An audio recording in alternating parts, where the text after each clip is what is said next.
اللہ رب العزت اپنی صفات میں کامل ہیں، بندہ اپنی صفات میں ناقص ہے۔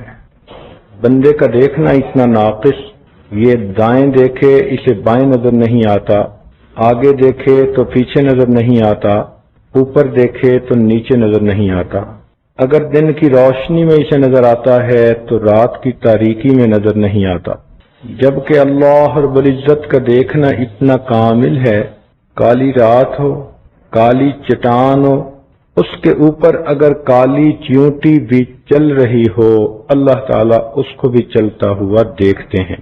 انسان کا سننا اتنا ناقص ہے کہ اگر یہ فون پہ کسی سے گفتگو کر رہا ہو اور قریب میں کوئی دو اور انسان بھی آپس میں گفتگو کریں تو یہ ڈسٹرب ہوتا ہے، اسے کہنا پڑتا ہے کہ جی آہستہ بولیں، مجھے بات سمجھ نہیں آ رہی۔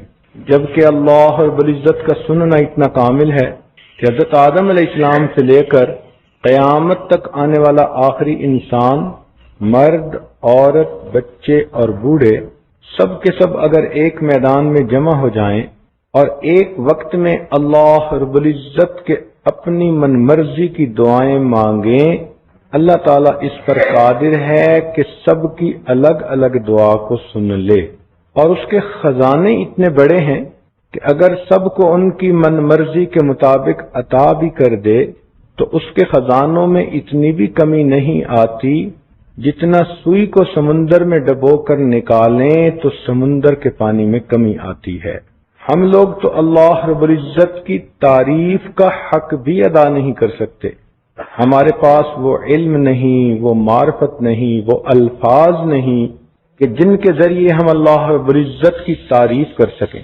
کائنات میں سب سے زیادہ فصاحت اور بلاغت رکھنے والی ہستی حضرت محمد مصطفیٰ احمد مجتبی صلی اللہ علیہ وسلم نے ایک موقع پر خود ہی یہ فرما دیا، اللہم لا احصی ثناء علیک انت کما اثنیت علی نفسک، اے اللہ میں آپ کی تعریفوں کا احاطہ نہیں کر سکتا، آپ ایسے ہی عظیم ہیں جیسے آپ نے اپنی تعریفیں خود فرمائی۔ اللہ تعالیٰ نے تعریف کیا فرمائی؟ ارشاد فرمایا، قل لو کان البحر مدادا لکلمات ربی لنفد البحر قبل ان تنفد کلمات ربی ولو جئنا بمثلہ مددا۔ اے محبوب آپ فرما دیجئے، اگر ساری دنیا کے سمندروں کا پانی سیاہی بن جاتا اور اس سیاہی سے تیرے رب کی تعریفیں لکھنی شروع کی جاتی، سیاہی تو ختم ہو جاتی، تیرے رب کی تعریفیں کبھی ختم نہ ہوتی۔ بلکہ ایک اور موقع پر تو ایک قدم بڑھ کر بات کی، ارشاد فرمایا، وَلَوْ أَنَّ مَا فِي الْأَرْضِ مِن شَجَرَةٍ أَقْلَامٌ وَالْبَحْرُ يَمُدُّهُ مِن بَعْدِهِ سَبْعَةَ أَبْحُرٍ مَا نَفِدَتْ كَلِمَاتُ اللَّهِ، اگر ساری دنیا کے درختوں کی قلمیں بنا دی جاتی اور جتنا سمندروں کا پانی ہے اتنے 7 سمندر اور لائے جاتے، ان قلموں سے اور اس سیاہی سے تیرے رب کی تعریفیں لکھنی شروع کی جاتی تو ایک وقت آتا یہ قلمیں ٹوٹ جاتی، یہ سیاہی ختم ہو جاتی، تیرے رب کی تعریفیں کبھی بھی ختم نہ ہو۔ تو جو اتنی عظمتوں والا پروردگار ہے اس کے خزانوں کا کیا کہنا، اس کے بالمقابل ہم اپنے آپ کو دیکھیں، کتنے بے بس اور کتنے بے کس۔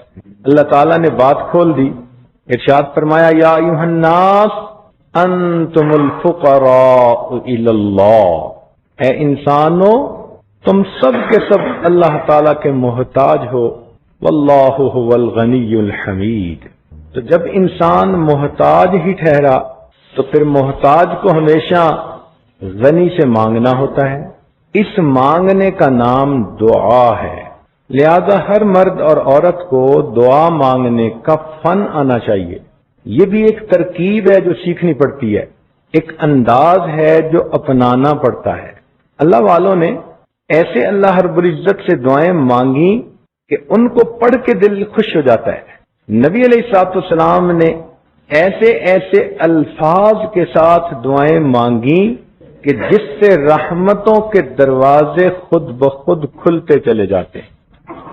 آج چونکہ رمضان مبارک کی آخری مجلس ہے اس لیے اس میں دعا ہی کے عنوان پر کچھ باتیں عرض کرنا مقصود ہے۔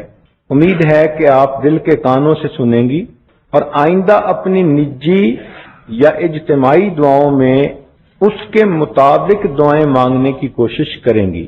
نبی علیہ الصلوۃ والسلام نے ارشاد فرمایا، الدعاء مخ العبادہ، دعا عبادت کا مغز ہے، یعنی دعا عبادت کا مکھن ہے، نچوڑ ہے۔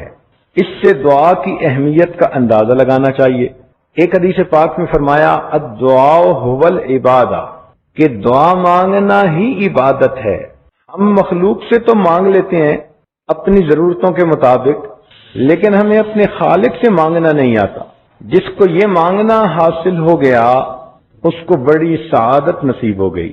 ذرا غور فرمائیے، مخلوق سے مانگنے میں اور اللہ رب العزت سے مانگنے میں کچھ بنیادی فرق ہیں۔ پہلا فرق تو یہ ہے کہ اگر مخلوق سے آپ کوئی چیز بار بار مانگیں تو وہ آپ سے ناراض ہو جائے گا۔ ایک دفعہ مانگی چیز دے دی، دوسری دفعہ مانگی دے دی، تیسری مرتبہ بوجھ محسوس کیا، چوتھی مرتبہ نہ بول دیا اور پانچویں مرتبہ ملنا ہی بند کر دیا۔ تو مخلوق کے ساتھ یہ معاملہ کہ اگر اس سے بار بار مانگیں تو وہ تعلق ہی توڑ دیتے ہیں۔ کہتے ہیں جی کہ اس بندے کو تو ہر وقت مانگنا ہی کا کام ہے، جبکہ اللہ رب العزت کا یہ معاملہ ہے، ایک دفعہ مانگو وہ دیتے ہیں، دو دفعہ مانگو وہ دیتے ہیں، تین دفعہ مانگو وہ دیتے ہیں، جتنی دفعہ مانگو اتنی دفعہ دیتے ہیں۔ بلکہ جو بندہ ہر چیز اللہ سے مانگے، ہر حال میں اللہ سے مانگے، اللہ تعالیٰ اسے اپنے دوستوں میں شامل فرما لیتے ہیں۔ فرماتے ہیں یہ میرا وہ بندہ ہے جو میرے غیر سے کچھ مانگتا ہی نہیں۔ قربان جائیں اس پروردگار کی رحمتوں پر کہ اگر کوئی اسی ہی سے مانگتا ہو، اسی کو قرآن و حدیث میں اللہ کا ولی کہا گیا۔ آپ کئی مرتبہ گاڑی پہ سفر کر رہی ہیں، میاں گاڑی چلا رہے ہیں، آپ فرنٹ سیٹ پہ بیٹھی ہیں، اتنے میں ریڈ لائٹ کے اوپر گاڑی رک گئی۔ اب مانگنے والا کوئی آ گیا تو اس نے سائیڈ گلاس جو تھا اس کو ناک کرنا شروع کر دیا۔ آپ کے میاں نے اسے کہا معاف کر دو، مگر یہ مانگنے والے بھی بڑے مستقل مزاج ہوتے ہیں۔ اس نے پھر کھٹکھٹایا، وہ کھٹکھٹاتا رہا، گاڑی آگے جا نہیں سکتی تھی کہ ریڈ لائٹ ہے، مجبوری ہے، کھڑے ہیں، اور وہ بھی کھٹکھٹائے جا رہا ہے۔ ایسے میں آپ نے اپنے میاں سے کہا کہ اس کو کچھ دے دیں۔ اب میاں نے سوچا کہ چلیں دے دیتا ہوں، تو اگر وہ جیب سے کچھ نکال کے دے گا تو بہت غصے کی نگاہیں اس مانگنے والے پہ ڈالے گا، جیسے مجبور ہو کے کچھ دیا اور غصے سے اس کو دے کے کہتے چلا جا۔ تو مخلوق اگر دیتی بھی ہے تو غصے میں آ کے دیتی ہے۔ قربان جائیں اس اللہ رب العزت پر کہ جب بھی اللہ رب العزت سے بندہ مانگے اللہ تعالی بہت رحمت کے ساتھ دیتے ہیں، وہ غصے کے ساتھ نہیں دیتے، ہمیشہ پیار کے ساتھ دیتے ہیں۔ مخلوق سے مانگنے میں یہ بھی مسئلہ کہ امیر آدمی سے تھوڑا مانگو تو وہ ناراض۔ اب کسی مجمع میں آپ کسی امیر سے کہیں جی کہ مجھے ایک پینی چاہیے، وہ کہے گا آپ نے میری بےعزتی کر دی۔ اور کسی غریب سے کہیں کہ جی مجھے $1 ملین چاہیے تو وہ ناراض، کہے گا پتہ نہیں اس نے سمجھا ہوا کیا ہے۔ تو امیر سے کم مانگو تو وہ ناراض، غریب سے زیادہ مانگو تو وہ ناراض، مگر اللہ رب العزت کا معاملہ اور ہے۔ اس سے بندہ زیادہ مانگے تو بھی وہ پیار سے دیتا ہے، تھوڑا مانگے تو بھی دیتا ہے، حتیٰ کہ جوتے کا ٹوٹا ہوا تسمہ بھی رب سے مانگے اللہ تعالیٰ وہ بھی پیار سے عطا فرما دیتے ہیں۔ مخلوق کی ایک بات یہ بھی ہے کہ اگر دن میں ان کے دروازے کھلے ہیں تو رات کے وقت تو ان کے دروازے ہی بند ہو جاتے ہیں، مگر اللہ رب العزت کا معاملہ اور ہے۔ لا تأخذہ سنۃ ولا نوم، نہ اس پروردگار کو نیند آتی ہے نہ اونگ آتی ہے، وہ اس سے بلند و بالا ہے، اور اس کے دروازے 24 گھنٹے اس لیے کھلے رہتے ہیں کہ معلوم نہیں کس وقت میرا کون سا بندہ میرے در پر مانگنے کے لیے آئے تو میری رحمت کے دروازوں کو بند نہ پائے۔ اس لیے رابعہ بصریہ کہا کرتی تھی، اے اللہ دن چلا گیا رات آ گئی، دنیا کے بادشاہوں نے اپنے دروازے بند کر لیے، ایک تیرا دروازہ کھلا ہے، اللہ میں تیرے دروازے سے تیری محبت کا سوال کرتی۔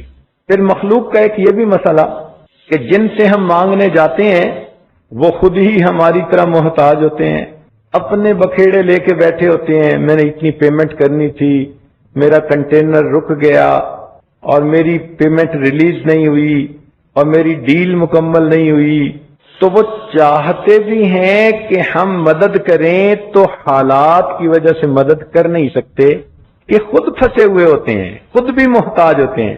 مگر اللہ رب العزت کی ذات پہ قربان جائیں، وہ ایسا پروردگار ہے کہ جس کو ہمیشہ اپنے بندوں کو دینا ہے، اس کو بندوں سے لینا نہیں، جو کسی کا محتاج نہیں جبکہ سارے کے سارے اس کے محتاج ہیں۔ مخلوق میں دیکھا کہ اگر کسی کو اللہ تعالیٰ اقتدار دے دے، مال دے دے، تو اپنوں کو نوازتے ہیں، جنہوں نے الیکشن میں فیور کی ہوتی ہے، پارٹی میں ساتھ دیا ہوتا ہے، ان کو نوازنے کی کوشش کرتے ہیں، اور جو مخالف ہوتے ہیں ان کے تو منہ سے نوالا بھی کھینچنے کی کوشش کرتے ہیں۔ تو یہ دنیا کا دستور ہے، اپنوں کو نوازو اور جو مخالف ہیں ان کو محروم کرو۔ اللہ تعالیٰ کا معاملہ عجیب ہے، اس دنیا کے اندر اللہ رب العزت فقط ماننے والوں کو، ایمان والوں کو ہی نہیں عطا فرماتے، بلکہ جو اس کے باغی ہوتے ہیں، کافر ہوتے ہیں، مشرک ہوتے ہیں، منافق ہوتے ہیں، وہ پروردگار جہاں وفاداروں کو دیتا ہے، دنیا میں ان غداروں کو بھی عطا فرما دیتا ہے، ان کو بھی اولادیں دیتا ہے، ان کو بھی عزتیں دیتا ہے، صحت دیتا ہے، سکون دیتا ہے، سبحان اللہ۔ بلکہ سچ کہوں کہ اپنوں کو تو دال ساگ پہ راضی کر دیتا ہے، اور ان غیروں کو تو دنیا میں سونے چاندی کی چمک بھی عطا فرما دیتا ہے۔ اس لیے کہا کہ مجھے اگر ایمان والوں کے پھسلنے کا ڈر نہ ہوتا تو میں تو ان کافروں کی چھتوں کو، سیڑھیوں کو سونے کا بنا دیتا، اس لیے کہ اس مال و دولت کی میرے نگاہ میں مچھر کے پر کے برابر بھی حیثیت نہیں ہے۔ مخلوق کے ساتھ ایک یہ بھی معاملہ کہ اگر کسی سے کچھ لینا ہو تو اس سے تعلق بنا کے رکھنا پڑتا ہے، اور وہ بھی دیکھتا ہے کہ یہ میرے لیے کیا لایا۔ تو جس دفتر میں جاؤ، جہاں جاؤ، پوچھا جائے گا کیا لائے ہو۔ مگر اللہ رب العزت کا معاملہ اور ہے، اس پروردگار کے دروازے پر اگر کوئی فقیر جا بیٹھے، وہ بندے سے یہ نہیں پوچھتے کہ تم کیا لائے ہو، وہ صرف اتنا پوچھتے ہیں میرے بندے تم کیا لینے کے لیے آئے ہو۔ پھر مخلوق کے بارے میں دیکھا، اگر کوئی کسی کے ساتھ بھلا کرتا ہے، اس کو سپورٹ کرتا ہے، تو اگر اس بندے کے بارے میں شک بھی پڑ جائے نا کہ اس نے کہیں میرے خلاف بات کر دی یا کوئی اونچ نیچ کر دی، تو لوگ فقط شک کی بنا پر اپنے ہاتھ پیچھے کھینچ لیتے ہیں اور دوسرے کو بے سہارا چھوڑ دیتے ہیں۔ فقط شک کی بنیاد پر مخلوق دوسرے کو بے سہارا چھوڑ دیتی ہے۔ قربان جائیں اس پروردگار پر کہ جس کے گناہگار بندے جان بوجھ کے بھی گناہ کے مرتکب ہوتے ہیں، تو اس کے باوجود وہ اتنی حلیم ذات ہے، ان کو اپنے دروازے سے دھتکارتی نہیں، بلکہ ان کو بھی رحمت کے ساتھ بلاتے ہیں، میرے بندے گناہ تو کر بیٹھے، آؤ میرے دروازے پر تاکہ تم اپنے گناہوں کی معافی مانگو تو میں تمہارے گناہوں کو معاف کر دوں۔ آج کل اکثر یہ دیکھا گیا کہ لوگوں کو دعائیں کروانے کا بہت شوق ہوتا ہے، یہ بھی ایک اچھی عادت ہے۔ حدیث پاک میں آتا ہے کہ سیدنا عمر رضی اللہ عنہ عمرے کے لیے جا رہے تھے، تو نبی علیہ الصلوۃ والسلام نے تعلیم امت کی خاطر ان کو فرمایا، اے بھائی ہمیں اپنی دعاؤں میں نہ بھولنا۔ تو اس سے پتہ چلا کہ بھئی دعاؤں کے لیے بھی کہنا چاہیے، مگر ایک رتبہ اس سے بھی اونچا ہے۔ وہ کیا ہے کہ دعائیں کروانے کی بجائے انسان دعائیں لینے والا بن جائے۔ دعائیں لینا کیا کہ بچہ اتنا نیک بنے، پڑھائی میں اتنا اچھا بنے، مؤدب بھی ہو، محنتی بھی ہو، نیکوکار بھی ہو، اتنا اچھا بنے کہ اس کے ماں باپ یا پیر استاد کی نگاہ اس پر پڑے تو بے اختیار دل سے اس کے لیے دعائیں نکلیں۔ اللہ کرے کہ ہم بھی دعائیں لینے والے بن جائیں۔ چنانچہ ہمارے ہاں ایک بزرگ گزرے ہیں، مولانا غلام رسول پونٹوی رحمت اللہ علیہ۔ پونٹا ایک گاؤں کا نام ہے اور یہ میٹل روڈ سے 30 کلومیٹر اندر تھا، صرف پیدل کا راستہ تھا، کوئی سواری نہیں جاتی تھی، کھیتوں کے درمیان پگڈنڈی پہ چل کے وہاں پہنچنا ہوتا تھا۔ حضرت شیخ الہند رحمت اللہ علیہ کے شاگرد تھے، ان کی خدمت کی اور ان کی دعائیں لیں، پھر اللہ تعالی نے ان کو وہ بخت لگائے کہ سبحان اللہ۔ زمانہ طالب علمی میں جب یہ دارالعلوم میں دور حدیث کر رہے تھے تو اس وقت رات کو چھپ کر اپنے شیخ کی رہائش گاہ اور دارالحدیث کے درمیان جو راستہ تھا اس کا جھاڑو دیا کرتے تھے، صفائی کیا کرتے تھے، اس محبت میں کہ اس راستے سے میرے استاد مکرم نے چل کے آنا ہے مجھے حدیث پڑھانے کے لیے۔ ایک مرتبہ رات کو کوئی جھاڑو نہ ملا تو سر کے اوپر ایک امامہ سا باندھا ہوا تھا، اسی کو اتار لیا اور اس راستے کو صاف کرنے لگے۔ اللہ تعالیٰ کی شان کہ حضرت شیخ الہند رحمت اللہ علیہ نے کھڑکی سے باہر جھانک کر دیکھا تو طالب علم کو صفائی کرتے پایا، بلا کے پوچھا، بات کھل گئی تو شیخ الہند رحمت اللہ علیہ نے دعا دی۔ اس دعا کا یہ نتیجہ نکلا کہ جب یہ لوٹ کر واپس آئے تو اپنے گاؤں میں پڑھانا شروع کیا۔ 300 طلباء گاؤں کے اندر ان سے پڑھا کرتے تھے اور ان کو ملک میں امام النحات کا لقب ملا تھا، نحویوں کا امام۔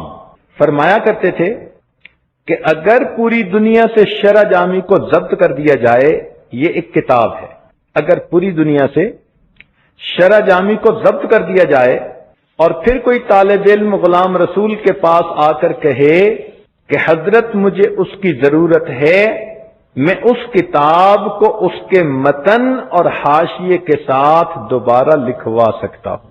پھر ان کو اللہ رب العزت نے 2 شاگرد دیے، دونوں کا نام عبداللہ، ایک عبداللہ بہلوی رحمت اللہ علیہ، اپنے وقت کے بڑے شیخ گزرے اور ان کا دورہ تفسیر اتنا معروف تھا کہ رمضان مبارک میں سینکڑوں علماء ان کے پاس حاضر ہو کر رمضان گزارتے تھے اور قرآن مجید کی تفسیر سیکھا کرتے تھے۔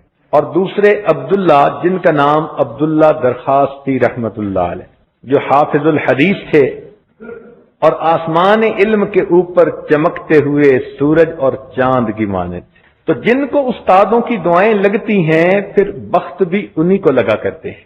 نبی علیہ الصلوۃ والسلام کی خدمت میں بھی 2 نوجوان تھے اور دونوں کا نام عبداللہ تھا، بلکہ 3 تھے، اور تینوں خدمت میں آگے بڑھنے کی کوشش کرتے تھے۔ تو حدیث پاک میں آتا ہے کہ اللہ تعالیٰ کے محبوب صلی اللہ علیہ وسلم ان کے لیے تہجد کی نماز میں نام لے کر دعائیں مانگا کرتے تھے۔ نبی علیہ الصلوۃ والسلام کی دعاؤں کا یہ اثر ملا کہ وہ تینوں عباد اللہ جو تھے اپنے اپنے فن کے امام بنے۔ عبداللہ ابن عباس امام المفسرین بنے، عبداللہ ابن مسعود رضی اللہ عنہ امام الفقہا بنے، اور عبداللہ ابن عمر رضی اللہ عنہ امام المحدثین بنے۔ تو اللہ کرے کہ ہم بھی اپنے ماں باپ کی خدمت کریں، اساتذہ کی خدمت کریں، بڑوں کی خدمت کریں اور ہم بھی ان کی دعائیں لینے والے بن جائیں۔ اللہ رب العزت کو یہ بندوں کا مانگنا اتنا پسند ہے کہ قرآن مجید میں فرمایا وَإِذَا سَأَلَكَ عِبَادِي عَنِّي فَإِنِّي قَرِيبٌ۔ اب یہاں پر ایک علمی نکتہ سمجھ لیجئے کہ قرآن مجید میں بہت سارے سوال پوچھے گئے اور ان کے جواب بھی اللہ تعالیٰ نے نبی علیہ السلام کی زبان فیض ترجمان سے دلوائے۔ تو ایک انداز ہے سوال پوچھنے کا اور اس کے جواب نقل ہونے کا۔ مثلا یسألونک عن الاہلہ، یہ سوال ہے، قل ہی مواقیت للناس والحج، یہ نبی علیہ السلام کی زبان مبارک سے اس کا جواب دلوایا گیا۔ یسألونک عن الیتامی، یہ سوال ہے، قل اصلاح لہم خیر، یہ اس کا جواب زبان سے دلوایا گیا۔ یسألونک عن المحیض، یہ سوال ہے، قل هو اذن فاعتزلوا النساء فی المحیض۔ تو معلوم ہوا کہ ایک انداز سے سوال کو نقل کیا گیا اور پھر قل کے الفاظ سے اس کے جواب دلوائے گئے۔ ایک سوال قرآن مجید میں ایسا ہے کہ جو اللہ تعالیٰ کو اتنا پسند آیا کہ اس کے لیے قرآن مجید کے ضابطے کو بھی اللہ تعالیٰ نے بدل کے رکھ دیا، سوال و جواب کے انداز کو بھی بدل کے رکھ دیا۔ اتنا تو اچھا سوال تھا کہ میرے مولا کو پسند آ گیا، اور جواب دینے میں انہوں نے اور انداز اختیار فرمایا، اور وہ سوال کیا تھا؟ وَإِذَا سَأَلَكَ عِبَادِي أَنِّي، اور جب یہ بندے آپ سے میرے بارے میں پوچھیں فَإِنِّي قریب، میں تو بہت قریب ہوں۔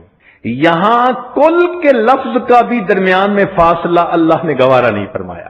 اب بتائیے، جو پروردگار اپنے بندوں کے اتنا قریب ہو اور اتنا پسند کرے کہ میرے بندے میرے سامنے مانگیں، اپنی پیشانیاں ٹیکیں، اپنے دامن پھیلائیں، اس پروردگار سے اگر ہم نہ لے سکیں تو یہ تو سراسر ہمارا اپنا قصور ہے۔ ایک نقطے کی بات سمجھیے کہ جو سخی ہوتا ہے نا، اس سے اگر مانگنے والا مانگے، تھوڑا بھی مانگے، تو سخی اس کو زیادہ دیتا ہے۔ چنانچہ حاتم طائی کے بارے میں ہے کہ کسی نے 5 دینار مانگے تھے اور اس نے غلام کو کہا کہ اس کو 500 دینار دے دو۔ تو کسی نے پوچھا جی کہ مانگے تو 5 دینار اور آپ دلوا رہے ہیں 500 دینار، تو انہوں نے فرمایا کہ اس نے اپنی حیثیت کے مطابق مانگا تھا اور میں نے اپنی حیثیت کے مطابق دیا ہے۔ تو جب دنیا کے سخی اپنے مقام کے مطابق دیتے ہیں تو رب کریم کا بھی یہی معاملہ کہ مانگنے والا اگر تھوڑا بھی مانگتا ہے تو وہ پروردگار اس کی امیدوں سے بڑھ کر عطا کرتا ہے۔ اس لیے اللہ تعالیٰ سے جب مانگنا ہو تو دل کھول کے مانگے۔ وہ کسی نوجوان نے کہہ دیا اللہ دے مجھے 500 ارب ڈالر، تو ساتھ والے نے کہا اوے اتنے؟ کہتے ہیں بھائی تم سے نہیں مانگے، اللہ تعالیٰ سے مانگے۔ تو مخلوق کا تو معاملہ یہ کہ اس کا دل چھوٹا ہوتا ہے، تنگ دل ہوتے ہیں۔ اللہ رب العزت کا تو معاملہ اور ہے، مانگنے والوں کو ہمیشہ اپنے دامن کے تنگ ہونے کا شکوہ رہا، دینے والے کی رحمت ہمیشہ اس سے بھی زیادہ تھی۔ چنانچہ قرآن عظیم الشان سے اس کی 2-4 مثالیں۔ سیدنا ابراہیم علیہ السلام نے جب اپنی اہلیہ صاحبہ اور اپنے بیٹے کو مکہ مکرمہ میں آباد کرنے کے لیے چھوڑا تو یہ جگہ بالکل غیر ذی زرع تھی، سبزے کا نام و نشان نہیں تھا، پانی نہیں تھا، پینے کو پانی نہیں تھا، جینے کو پانی نہیں تھا۔ اب ایسے وقت میں اگر ہمیں دعا کرنی ہو اپنے بیوی بچوں کے لیے تو ہم اتنی دعا کرتے اللہ میں آپ کے حکم پر ان کو چھوڑ کے جا رہا ہوں، پیچھے ان کو کھانا دیے رکھنا۔ بلکہ ہمارے گجراتی بھائی دعا مانگیں گے تو اللہ کہیں گے اللہ میں چھوڑ کے جا رہا ہوں، پیچھے ان کو کڑی کھچڑی دیے رکھنا۔ مگر وہ سیدنا ابراہیم علیہ السلام تھے، انہوں نے دعا کیا مانگی؟ دیکھ رہے ہیں کہ یہاں سبزے کا نام و نشان نہیں، کھیتی نہیں، درخت نہیں، کچھ بھی نہیں، مگر اللہ تعالیٰ سے دعا مانگتے ہیں اے پروردگار وَارْزُقْهُم مِّنَ الثَّمَرَاتِ، اے اللہ ان کو کھانے کے لیے پھل عطا فرمائیے۔ سبحان اللہ، یہ فراست نبوی ہوتی ہے، وہ عظمت خداوندی کو سمجھتے ہیں، اسی لیے دل کھول کے مانگتے ہیں۔ تو انہوں نے فقط کھانا نہیں مانگا بلکہ کہا کہ اللہ ان کو کھانے کے لیے پھل عطا کر دیجیے۔ کتنا بڑھ کر مانگا، مگر قربان جائیں اس پروردگار پر جس کی ذات اتنی بڑی ہے کہ وہ مانگنے والے کی مانگ سے ہمیشہ زیادہ دیتا ہے۔ چنانچہ قرآن مجید میں اللہ تعالیٰ نے ان کی دعا کی قبولیت کے جواب میں کہا کہ یہ جگہ ایسی ہے یجبا الیہ ثمرات کل شیء، حالانکہ عام طور پر تو ثمرات اشجار پر ہوتے ہیں، درختوں پہ ہوتے ہیں، مگر اللہ تعالیٰ نے یہاں ثمرات الاشجار نہیں فرمایا بلکہ کہا یجبا الیہ ثمرات کل شیء، ہر چیز کا ثمر یہاں پہنچے گا۔ اب کھیتی کا ثمر سبزیاں، درختوں کا ثمر ان کے پھل، اور فیکٹریوں کے ثمر ان کے بنے ہوئے پروڈکٹ۔ لہذا دینے والے کی دین دیکھیے کہ مانگنے والے نے درختوں کے پھل مانگے تھے۔ میرے مولا کتنے عظیم داتا ہیں، فرماتے ہیں یجبا الیہ ثمرات کل شیء، ہر چیز کا ثمر ابراہیم اس جگہ پر میں پہنچا دوں گا۔ آج دنیا میں جہاں بھی کوئی چیز بن رہی ہے آپ دیکھیں وہ مکہ مکرمہ میں آپ کو اویلیبل ہوتی، اور تو اور انسانوں کا ثمر ان کی اولاد ہوتی ہے۔ قرآن مجید میں اس کو دل کا ثمر کہا گیا کہ ماں باپ کے دل کا پھل ہوتا ہے اولاد۔ تو لوگ آج اس ثمر کو بھی وہاں بھیجنے کے لیے بےتاب، دعاؤں کے لیے آتے ہیں، اور جی دعا کرو میرے بچے کا سعودی عرب میں کام بن جائے۔ سبحان اللہ، میں حیران ہوتا ہوں کہنے والے کے کہنے پر، واہ میرے مولا، درختوں اور کھیتیوں کے پھل تو کیا پہنچے، انسان بھی اپنا پھل وہاں پہنچانے کے لیے بےتاب ہوتے۔ بی بی آسیہ جو فرعون کی بیوی تھی ایمان لے آئی۔ فرعون نے اسے کہا کہ دیکھو میں نے پوری قوم میں سے تمہارے حسن و جمال کی وجہ سے تمہیں اپنی بیوی بنایا، اور میں تمہیں بہت چاہتا ہوں، تم پیچھے ہٹ جاؤ، موسیٰ علیہ السلام کے پروردگار پہ ایمان نہ لاؤ۔ وہ اللہ کی بندی ایمان کی حلاوت کا مزہ چکھ چکی تھی، کہنے لگی کہ نہیں، میں نے جو کلمہ پڑھا سوچ سمجھ کے پڑھا۔ اس نے کہا میں تمہیں اپنے گھر سے محل سے نکال دوں گا اور ذلیل و رسوا کروں گا۔ اس نے کہا جو آپ کرتے ہیں وہ آپ کریں، میں اپنے موقف سے پیچھے نہیں ہٹوں گی۔ عورت کہلاتی تو صنف نازک ہے، لیکن جب اس کا یقین بن گیا ہو اور یہ کسی جگہ پہ اڑ جائے تو پھر پہاڑوں جیسی استقامت دکھا دیتی ہے۔ چنانچہ فرعون نے اسے بے لباس کر کے اپنے محل سے دھکا دے دیا۔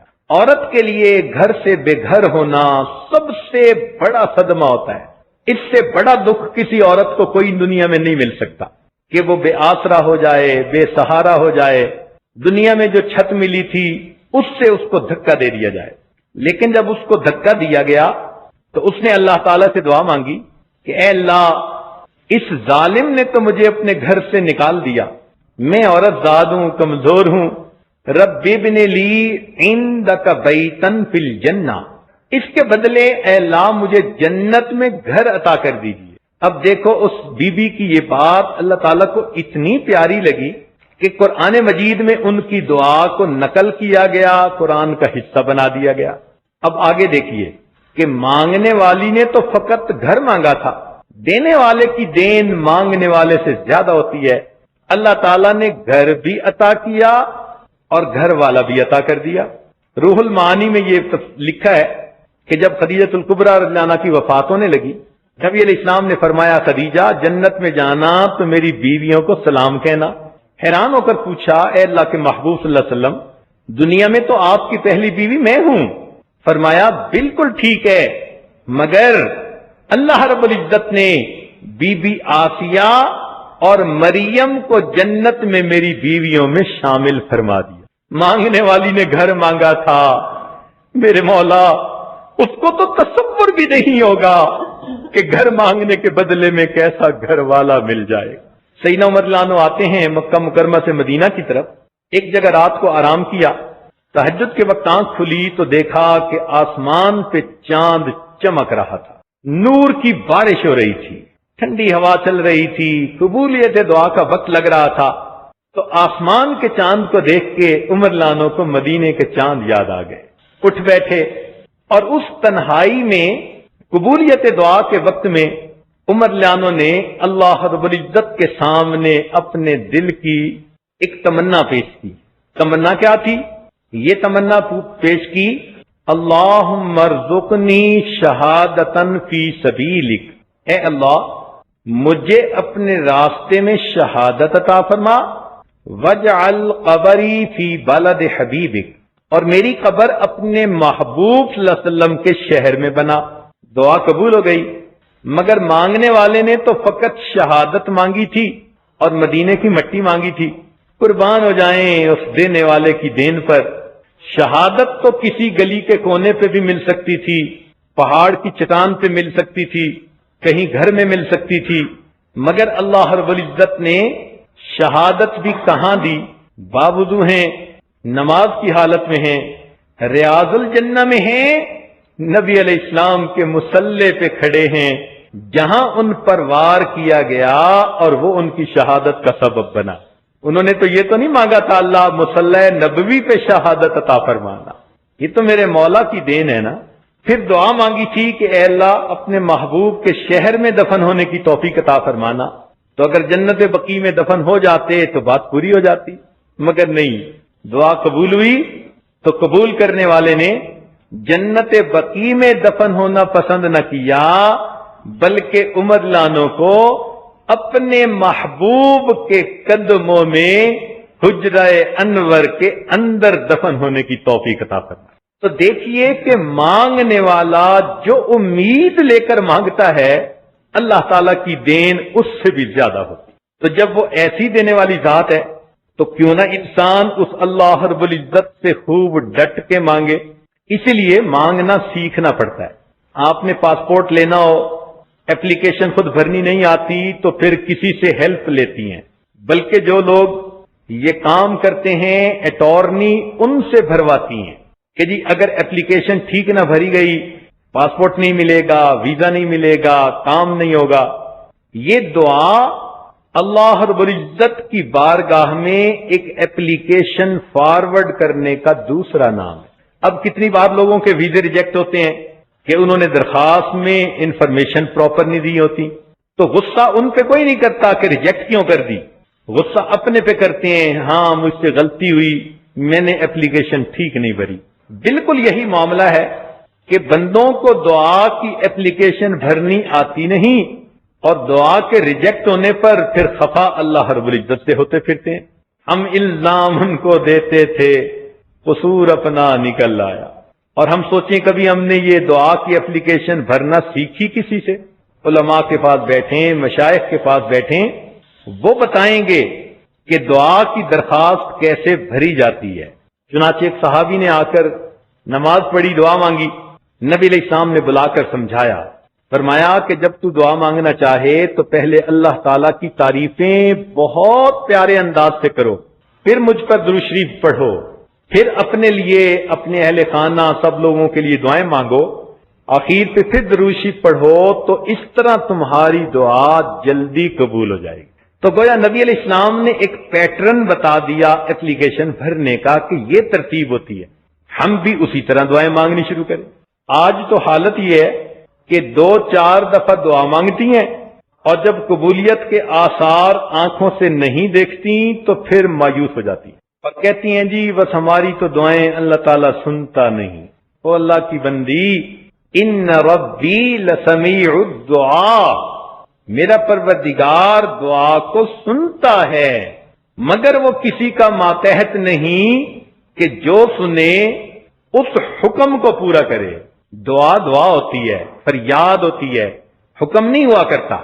آپ بھول گئیں، آپ گھر کے نوکر کو جو کام کہتی ہیں وہ اور حساب ہے۔ اور کئی عورتوں کو تو دیکھا کہ 2-4 دفعہ دعا مانگی نہیں قبول ہوئی تو دعا ہی مانگنا چھوڑ دیتی ہیں، اللہ سے روٹھی پھرتی ہیں۔ ہمیں ایک خاتون نے فون پہ بتایا کہ جی میں تو بس اب دعا مانگنی چھوڑ دی۔ میں نے کہا کہ خاوند میں اور خدا میں بڑا فرق ہوتا ہے۔ حیران ہو گئی، کہنے لگی کیا کہا؟ میں نے کہا خدا کو خدا سمجھو، خاوند نہ سمجھو۔ یہ تو خاوند کے ساتھ تمہارے ناز ہے نا کہ ایک بات کہی اگر اس نے پوری نہ کی تو چلو روٹھ گئی کہ اب خود ہی منائے گا۔ وہ اللہ رب العزت بے نیاز، وہاں ناز نہیں چلتا، وہاں نیاز چلتی ہے۔ کیا کیا نہ اپنے زہد و اطاعت پہ ناز تھا، بس دم نکل گیا جو سنا بے نیاز ہے۔ وہ پروردگار بے نیاز، اس لیے فرمایا ساری دنیا کے انسان صدیق اکبر لانو جیسا دل والے بن جائیں اور اس دل سے ہماری عبادت کریں تو ہماری شان میں کوئی اضافہ نہیں ہوتا، اور ساری دنیا کے انسان فرعون جیسے بدبخت بن جائیں اور ایک بھی نیک کام نہ کریں، بدکاریوں میں ڈٹے رہیں، اللہ تعالیٰ فرماتے ہیں ہماری شان میں کوئی کمی نہیں آتی۔ اس لیے اللہ رب العزت ان کی عظمتوں کو سمجھیے۔ آج ہم دعا مانگنے کی بجائے کام ذمے لگاتے ہیں۔ دفتر میں بڑے صاحب آتے ہیں نا، اکرم یہ کام کر دینا، اسلم ذرا اس کو بھی دیکھ لینا، اور فلانے تم یہ بھی دیکھ لینا، وہ کام ذمے لگاتا ہے۔ آج ہم بھی دعائیں اسی طرح مانگتے ہیں۔ عورتیں ہاتھ اٹھاتی ہیں، اللہ میری بیٹی کا رشتہ آ جائے، میرے بیٹے کو نوکری مل جائے، میرے خاوند کی ڈیل مکمل ہو جائے اور میں حج پہ چلی جاؤں۔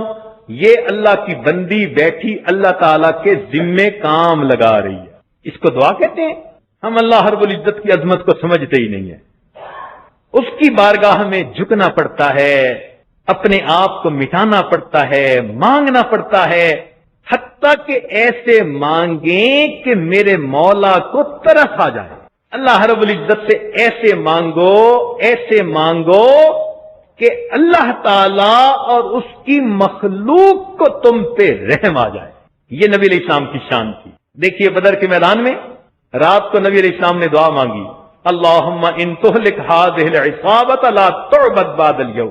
اے اللہ اگر یہ مٹھی بھر جماعت آج ختم ہو گئی تو پھر قیامت تک تیرے نام کی عظمت بتانے والا کوئی نہیں رہے۔ یہاں محدثین نے ایک نقطہ لکھا کہ کیا مطلب کہ اگر یہ لوگ چلے گئے تو بعد میں کوئی آتا ہی نہ؟ تو انہوں نے فرمایا ہاں، نبی علیہ السلام نے اپنے آپ کو بھی اسی جماعت میں شامل کر کے فرمایا اگر یہ جماعت ختم ہو گئی اللہ پھر قیامت تک تیری عظمت سکھانے والا کوئی نہیں آئے۔ ایسی دعائیں مانگی۔ صدیق اکبر عنہ پہرے پہ کھڑے تھے، حدیث پاک میں آتا ہے کہ ان کا دل بھر اٹھا اور کہنے لگے اے اللہ رب العزت کے محبوب آپ اپنا سر اٹھا لیجئے، آپ کی دعا اللہ کے ہاں یقیناً قبول ہو جائے۔ کیا مانگنے کا انداز تھا کہ اللہ تعالیٰ اور اس کے بندوں کو تمہارے اوپر رحم آ جائے۔ یہ دعا مانگنے کی ترتیب ہوتی ہے، اور ہمیں تو عاجزی کرنی آتی ہی نہیں۔ ہم نے سیکھی کہاں کہ عاجزی کیسے کرتے ہیں، اس لیے پھر دعائیں من و ان قبول نہیں ہوتی۔ بہرحال مانگنے کا طریقہ تو آج آپ سیکھ ہی رہی ہیں۔